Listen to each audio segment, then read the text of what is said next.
Bom dia. O cara foi para a rua com o marido e os sindicatos para derrubar o Temer. Nunca divulgou uma linha do material da Vaza Jato sobre o STF. Os prints eram de Taubaté. Fez os jornalistas entrarem num quartinho individualmente com lápis e papel para ver o material da Vaza Jato. A partir desse momento começou a aparecer a outra cara dos Reinaldos Azevedos e os Gilmar Mendes da vida.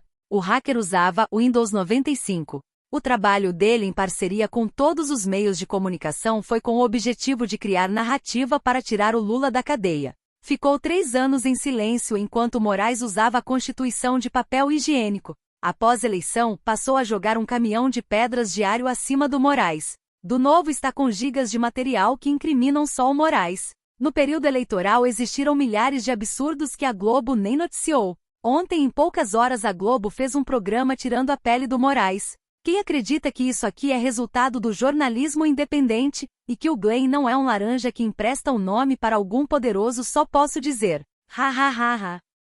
A inteligência artificial do X e algumas imagens na rede. Para ter acesso é preciso assinar o X.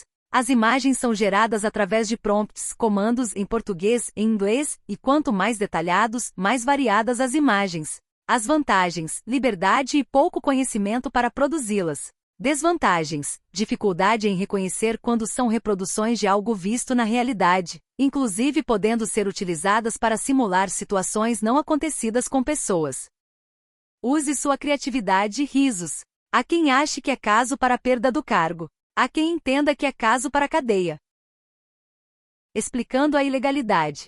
Chamamos de sistema acusatório um modelo de processo penal em que, após a investigação de um crime pela polícia, inquérito, um promotor faz uma acusação formal, denúncia dirigida a um juiz que vai admitir essa acusação, se for o caso, e instaurar um processo com contraditório e ampla defesa, ao final do qual esse juiz irá, de forma isenta, julgar o réu.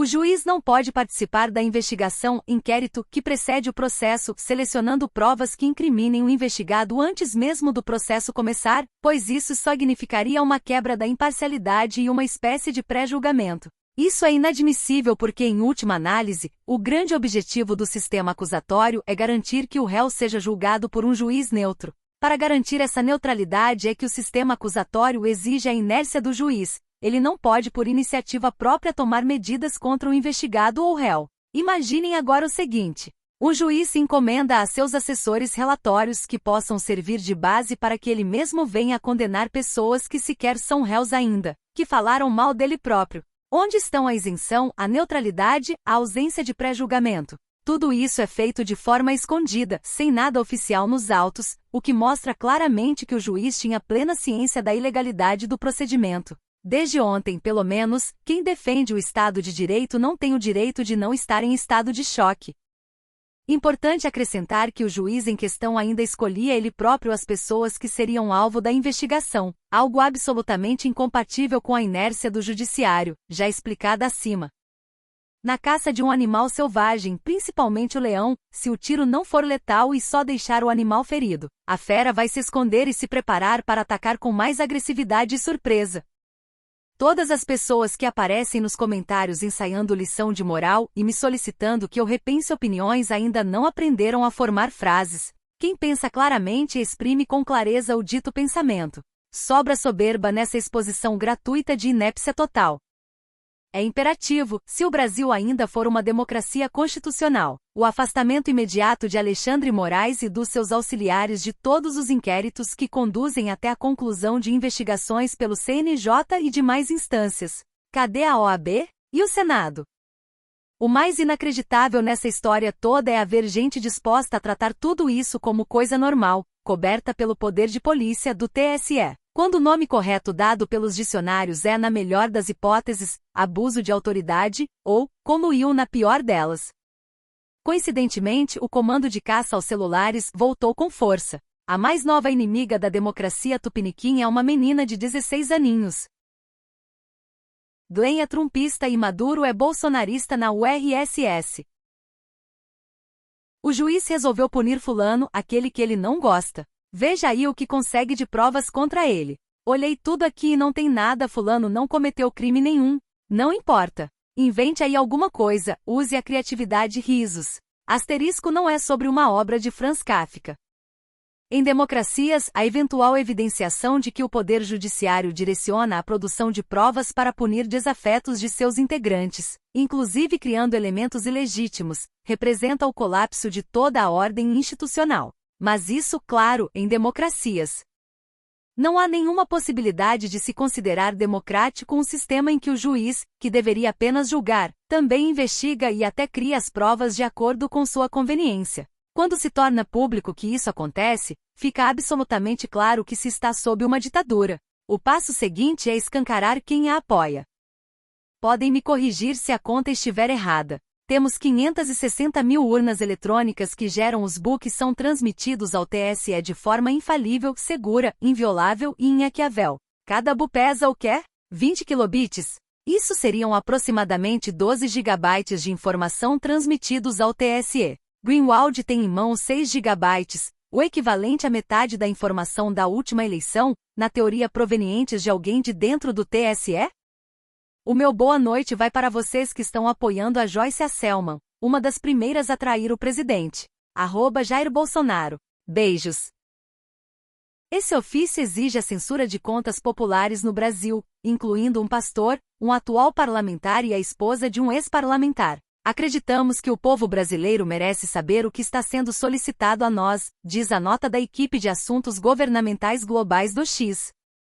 No dia 7 de setembro às 10 horas, vamos nos unir e mostrar nossa força na Avenida Paulista, em frente à CNN, contra as injustiças de Alexandre de Moraes. Fora Moraes. Aceite as pequenas vitórias. Não existe uma vitória total na política, a não ser que você seja um totalitário. Entendo a frustração de muitos com o Brasil e o mundo atual. Mas a mulher que pintou a estátua de batom e vai ser solta podendo ver os filhos crescerem, a senhora que não vai passar os últimos anos da vida na prisão, estão cagando se a conta de luz aumentou, a economia está uma merda ou o fato de que o Laila vai indicar um novo ministro, enfim, se tudo isso é um grande xadrez 4D do outro lado. Claro que temos que ficar atentos a tudo, mas a vida política é feita de pequenas vitórias, de estratégia, de aceitar também as derrotas e ver o que podemos fazer para aprender com elas. Aceite a vitória e se prepare para as próximas batalhas. Pode ser cortina de fumaça? Pode não dar em nada? Até pode. Mas é nosso dever apontar isso e usar essas coisas para, pelo menos, tentar trazer justiça a todos os que sofreram com esses inquéritos absurdos. São pessoas com famílias, vidas que estão ainda na bica de serem destruídas. Isso precisa ser reparado. Como dizem os Yankees, take the win. A questão vai muito além de mera não observação de formalidades burocráticas legais em que pese a necessidade de sua observação pelo princípio da legalidade. O fulcro da questão e da gravidade da situação fática apresentada é um juiz pedindo para formatar provas para adequar a sua decisão, que aparentemente já está pronta. Isso era muito usado no nazismo, do qual, aliás, é base de fundamento de muitas das decisões proferidas, como justificativa para a combatividade e ativismo inciso da corte. É o que denotei, SMJ, nos diálogos publicados. Concordo plenamente. Impeachment é exatamente o que pode desejar o sistema. Se o rei está no mesmo, seria hora de questionar tudo, especialmente as prisões ilegais e até as eleições. Não existe ideia pior do que um impeachment. Dar ao mandatário mais uma indicação para o único poder da ditadura, logo depois de indicar partícipes, com todo o estabelecimento entregando aos leões, ou seja, já tendo um nome pior. É hora de denúncia internacional sobre 2022. Não parei quieto ainda, então não tive tempo de externar maiores considerações sobre essa coisa dos áudios. Agora, com calma, posso dizer o seguinte. Uma sociedade que permite os abusos que esse sujeito cometeu durante anos, inclusive causando a morte do Clezão, e que só agora, por conta de uma coisa muito menor, decide que é o fim do autor, está com problemas. Desculpem, mas é bizarro demais. O que estamos vendo é provavelmente o sistema em ação para se livrar de um agente que já se queimou o suficiente, ou que se tornou inconveniente. Portanto, como já disse, que caia. Mas não imagino que o pós-queda vá nos trazer grandes alegrias. Como já disse e reitero, a nossa é uma ditadura difusa e não uma de bigode. Portanto, a queda de um agente não significará necessariamente qualquer avanço. Se ele estivesse pendurado por causa de extrema pressão popular seria outro caso. É isso. Nada muito emocionante e eu não desejo faturar em cima de falsas esperanças. Fiquem com Deus, infelizmente ainda na ditadura, mesmo que com um verniz mais bonitinho. Vocês acham que isso tudo é novo? Recomendo que leiam o excelente A Taverna Fugitiva The Flying do Chesterton, e verá que a realidade foi anunciada com todas as letras há mais de 100 anos.